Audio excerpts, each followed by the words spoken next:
నారాయణపురం గ్రామంలో ఇద్దరు చిన్నారుల మర్డర్ మిస్టరీ కోసం మనం ప్రస్తుతం నారాయణపురం గ్రామంకి వచ్చాం. దానికి వాళ్ళ ఇంటి వద్ద మనీష్ కుమార్, నిహాల్ ఎవరైతే మృతి చెందారో వాళ్ళ ఇంటి వద్ద ఉన్నాం. వాళ్ళ తల్లిదండ్రులు, నానమ్మ, కుటుంబ సభ్యులందరూ అసలు ఏం జరిగింది, ఎందుకు చంపుతున్నారు, ఎవరు చంపుతున్నారు విషయాలు అడిగి తెలుసు చూసుకోవచ్చు. వాళ్ళు ఎవరైతే ఉపేందర్, శిరీష దంపతులు కొన్నేళ్ల కింద లవ్ మ్యారేజ్ చేసుకున్నారు. వీళ్ళ ముగ్గురు పిల్లలు ఉన్నారు. మనీష్ కుమార్, మోక్షిత్, నిహాల్ ముగ్గురు ఉన్నారు. నిహాల్ 18 నెలల వయసు ఉన్న నిహాల్ కూడా సంపులో పడి చనిపోయారు. అప్పుడు చనిపోయి అందరిని కూడా ప్రమాదం జరిగిందని కూడా నమ్మించే ప్రయత్నం, అందరూ కూడా ప్రమాదమే అనుకున్నారు. కానీ ఇప్పుడు మాత్రం నిజంగా అది కూడా హత్య అని కూడా పోలీసులు గతంలో పూర్తి చేసిన స్థలంలో వెళ్ళి అక్కడ పూర్తిగా సమాచారాన్ని, మృతదేహాన్ని కూడా బయట తీసి ఎంక్వైరీ చేస్తున్నారు. అసలు ఈ పిల్లల్ని చంపాల్సిన అవసరం ఎవరు చంపారు, ఎందుకు చంపారు, భర్త ఉపేందర్ అని తెలుసుకున్నాం. చెప్పండి, మీకు ఇద్దరు కుమారులు చనిపోయారు కదా, అసలు ఎవరు చంపారు, ఎందుకు చంపారు అనుకుంటున్నారు? నిన్న ఏం జరిగిందంటే మా బ్రదరు మా అన్న టిఫిన్ చేద్దామని తీసుకెళ్ళిండు.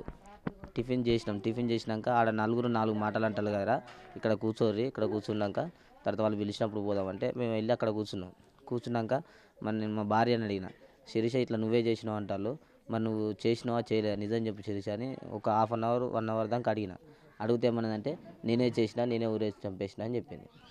అది చెప్పగానే నాకు ఏం తోచలే. తోచపోయేసరికనే నేను మా అన్నయ్య ఫోన్ చేస్తే అన్న వచ్చేసి తీసుకెళ్ళి 9 నెలల క్రితం నిహాల్ కూడా సంపులో పడి చనిపోయారు కదా, మరి నిజంగా అతనే సంపులో పడి చనిపోయారా, లేకుండా అది కూడా మీ భార్య చేసింది? అది కూడా మా భార్య చేసినట్టుంది సార్. ఆమె చంపేసి అలా వేసినా కూడా తెలియదు కదా సార్. ఇప్పుడు ఆమె మీదనే డౌట్ పడాల్సి వస్తుంది. ఫస్ట్ ఒకటి జరిగింది, తర్వాత మా బాబును కూర్చింది కూడా ఆమె.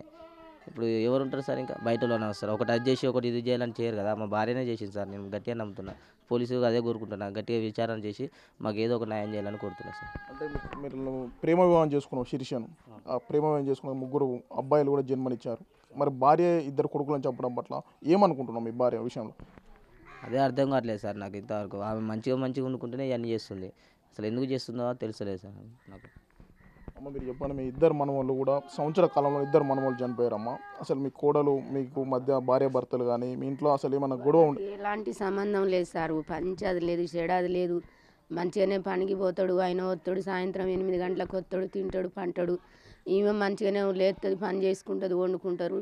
ఇద్దరం కలిసి చేసుకొని పని చేసుకొని అన్నం వండుకుంటాం, తింటాం. ఏడోళ్ళం ఆడనే సపడేయకుండా పండుకుంటాం. పిల్లలు కూడా పక్కకు వేసుకొని పండుకుంటాం సారు. ఆ రోజు కూడా నేను నయమట పన్నాడు సారు. పని కోసిన రోజు కూడా నయమడ పన్నా కూడా నాకు సోయి లేకుండా నాకు నిద్ర పట్టేసింది. ఇక మరిగా కోసింది ఆమె అయింది నాకు తెలియదు, కోయింది ఆమె అయింది తెలియదు. నాకైతే అనుమానం ఆమె మీద రాలేదు. కానీ ఇప్పుడు చంపింది కాబట్టి అనుమానం వస్తుంది. ఆమె ఆ పని కూడా చేసిందని నేను కూడా కోరుకుంటాను. అంటే మోక్షిత్ను నిహాల్ ఇద్దరిని ఆమె కూడా చేసింది. ఇప్పుడు రెండోనికి కూడా ఉగ్గం పెట్టి వాడిని కూడా, 3వ గన్ని కూడా ఉగ్గం పెట్టి వాడిని కూడా చంపి, నా కొడుకును కూడా చంపి మాకు ఏదైనా ఇంత బువ్వల ఇసం పెట్టిపోతుంది సారు. మాకు ఎందుకు చంపుతుంది అన్నది మాకు అర్థం కావట్లేదు. మాకు అర్థం కాకనే మేము చస్తాను, పిసుక చస్తాను. ఏంది ఎక్కడన్నా ఎన్నడన్నా ఇప్పుడు 7 ఏళ్ళ పొద్దు కాంచి 1 రూపాయి కూలి చేసింది కాదు, ఓ 10 రూపాయలు అప్పు తెచ్చి ఇచ్చింది కాదు. మాకు 24 గంటలు ఇంట్లో కాంచి 7 ఏళ్ళ కాంచి ఇంట్లో కూర్చోబెట్టి సాధిండు నా కొడుకు. రూపాయి పని దానికి తెలియదు.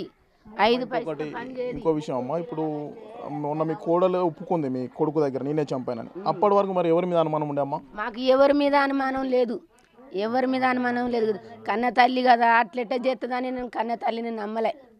మరి మాకు ఏం పగలేదా, పంచది లేదా, మేడం ఏమన్నా కావాలని ఎవడన్నా చేస్తాడో, లేకపోతే ఇంకేమైనా చేస్తాడో, మమ్మల్ని చంపాలా, మా కుటుంబమే లేకుండా చేయాలనుకుంటాడని నేను అనుకున్నా. కానీ లోకం మీదనే భారం వేసి ఊకున్నా. కానీ ఇంట్లో దాని మీద నాకు ఎప్పుడూ అనుమానం రాలేదు. అనుమానం వస్తే మాత్రం నేను దాన్ని ఇంట్లోకి వెళ్ళి ఎన్నడో ఉంచకపోదును. కానీ అట్లా చేసింది మమ్మల్ని. కన్న పేగు బంధం పెంచుకొని పుట్టిన 2 కొడుకుల్ని కన్న తల్లే కసాయిగా చంపిందమ్మా. ఎట్లా చూడాలమ్మా? దీనికి ఏం చెప్తావమ్మా సమాజానికి? ఏం చెప్పలేదు, మాకు అది అస్సలే వద్దు, మాకొద్దు, అది అస్సలు వద్దు. నా ఉన్న పిల్లగాన్ని నేనే సాదుకుంటా. అది జీవితంలో కూడా మా ఇంట్లో అడుగు పెట్టొద్దు, నా కొడుకు కాడికి కూడా రావద్దు. అది నా కొడుకుని చంపే పరిస్థితి తెస్తుంది. అది చంపుతుంది. దాని కనుకుండా 9 నెలల కడుపుని మోసి నొప్పులు తీసి కన్నదే చంపిందంటే నా కొడుకు లెక్క. దాన్ని చంపుతుంది. అది మాకు బువ్వలు ఇంత ఇంత ఎత్తది, ఇంత పెడుతుంది, వానికి కూడా చంపుతుంది, ఉన్న పోరని కూడా చంపదని చూస్తుంది. అది ఆరోగ్య పరిస్థితి మంచిగా ఉండదమ్మా? ఆమెకి ఏమన్నా ఆరోగ్య సమస్యలు? ఆరోగ్యం సిరికి లేదు, ఏది లేదు. ఏమన్నా నొత్తుంది, కడుపు నొత్తుంది, ఏళ్ళు నొత్తుంది అంటే హాస్పిటల్కి తీసుకుపోతే ఆ గోళీలు కూడా వేసుకోదు, తెత్తదాడ బార సప్పుడే కూకుంటుంది.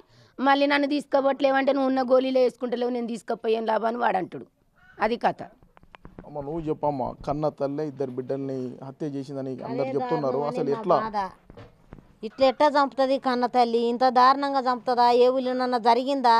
కన్న తల్లి కొడుకును చంపటం, ఉరిపెట్టి చంపటం, పిసికి హౌజులేసి చంపటం ఇది ఎక్కడ జరగలేదు సారు. ఇదే ఫస్ట్. మాకే అస్సలు అయోమయం అవుతుంది. మాకు ఎవరికన్నా చెప్పాలన్నా కూడా మాకు దోత్తలే. మరి ఇప్పుడు ఏం చేయాలమ్మా? శిరీషని ఏం చేయాలంటాను? ఏం చేసినా ఉరిసికి చేసి దాన్ని చంపాలే సారు. నా అల్లుడు వదిలిపెట్టిండు కానీ ఇట్లా ఎరకైందంటే మేమైతే దాన్ని నరుకుదాం, కత్తి పట్టుకొని నరికి మేమే నరికినాం. ఇద్దరు కొడుకులు చంపిందని మేమే నరికినాం అని ఒప్పుకుందాం సారు. ఒప్పుకుందాం. నేనైతే ఎందుకు కొట్టలేదురా నువ్వు అని వాడిని తిడతాను నేను. మొత్తానికి ఏదైతే ఈ శిరీష ఉపేంద్ర ముగ్గురు కుమారులను కూడా ఆమె చంపేందుకు పక్క ప్లాన్ వేసింది. ప్లాన్లో భాగంగా ఇద్దరిని చంపేసింది. చంపి కూడా అందరినీ సమాజానితో పాటు పోలీసు వారిని కుటుంబీకులను కూడా పక్కదోవ పట్టించేందుకు కూడా ప్రయత్నం చేసింది. మొదటిసారిగా చిన్న కుమారుడు నిహాల్ను చంపి సంపులో పడేసింది. ఇది అందరూ కూడా ప్రమాదం అనుకున్నారు, కానీ ఆమె మీద ఎవరు కూడా అనుమానపడలేదు. కానీ తర్వాత 9 నెలల కాలం తర్వాత మన 6 ఏళ్ల వయసు మనీష్ కుమార్ని కూడా సేమ్ యాస్టీజ్గా జూలై నెలలో కత్తితో చేసింది. ఎవరో దుండంగులు చేశారని కూడా కుటుంబీకులు అందరూ నమ్మించింది.